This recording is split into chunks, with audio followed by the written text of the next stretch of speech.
بسم اللہ الرحمن الرحیم۔ السلام علیکم ناظرین گرامی، دلی کی جامع مسجد کی سیڑھیوں پر ایک بھکاری بیٹھا کرتا تھا جو مسجد میں آنے والوں سے بھیک مانگا کرتا تھا۔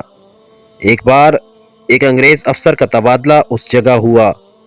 اس افسر کی بیگم کو تاریخی عمارات اور عبادت گاہیں دیکھنے کا بڑا شوق تھا۔ اسے پتہ چلا کہ یہاں ایک جامع مسجد ہے جو بڑی پرانی ہے۔ اس نے اپنے خاوند سے کہا اور وہ دونوں سرکاری گاڑی میں بیٹھ کر مسجد دیکھنے چلے آئے۔ مسجد کو دیکھ کر جب وہ واپس آئے تو سیڑھیوں پر بیٹھے بھکاری کو دیکھ کر افسر کی بیگم نے اپنا پرس کھولا اور اس سے رقم نکال کر فقیر کو دی۔ اسی بیچ اس کا ہیروں کا ہار بھی کسی طرح اس فقیر کی جھولی میں گر گیا، جس کی نہ فقیر کو خبر ہوئی نہ اس افسر کی بیوی کو ہی پتہ چلا۔ وہ لوگ چلے گئے۔ جب بھکاری جانے کے لیے اٹھا تو وہ ہار اس کی جھولی سے گرا۔ اسے بڑی حیرت ہوئی کہ یہ کہاں سے آیا۔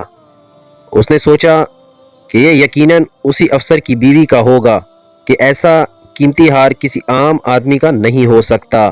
اس نے ہار اٹھایا اور اسے اپنی جیب میں رکھ لیا۔ کافی عرصہ گزر گیا۔ قریب سال بعد وہ فوجی افسر اس مسجد میں آیا تو اس بھکاری نے اسے دیکھ کر پہچان لیا اور دوڑ کر اس کے پاس گیا اور کہا، جناب 2 منٹ میری بات سن لیں۔ افسر نے کہا، جلدی بتاؤ کیا کہنا ہے۔ اس نے کہا، زیادہ کچھ نہیں، بس آپ کی ایک امانت میرے پاس ہے۔ وہ افسر حیرانی سے بولا، میری کیسی امانت؟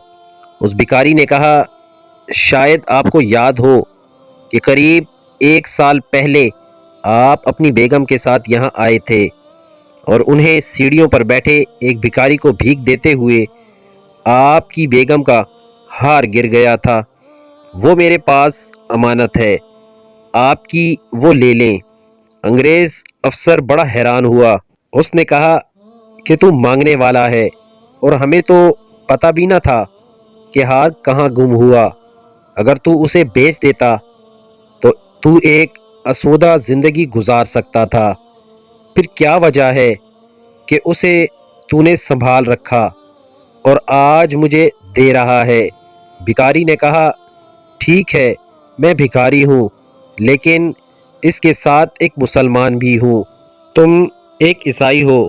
میری غیرت نے گوارا نہ کیا کہ کل قیامت کے دن تمہارے نبی حضرت عیسیٰ علیہ السلام میرے نبی جناب محمد مصطفیٰ صلی اللہ علیہ وآلہ وسلم سے شکایت کرتے کہ آپ صلی اللہ علیہ وآلہ وسلم کے ایک امتی نے میرے امتی کی چیز چھپائی اور اسے واپس نہ کی، اور میرے نبی صلی اللہ علیہ وآلہ وسلم کو آپ کے نبی کے سامنے شرمندہ ہونا پڑتا۔ سبحان اللہ۔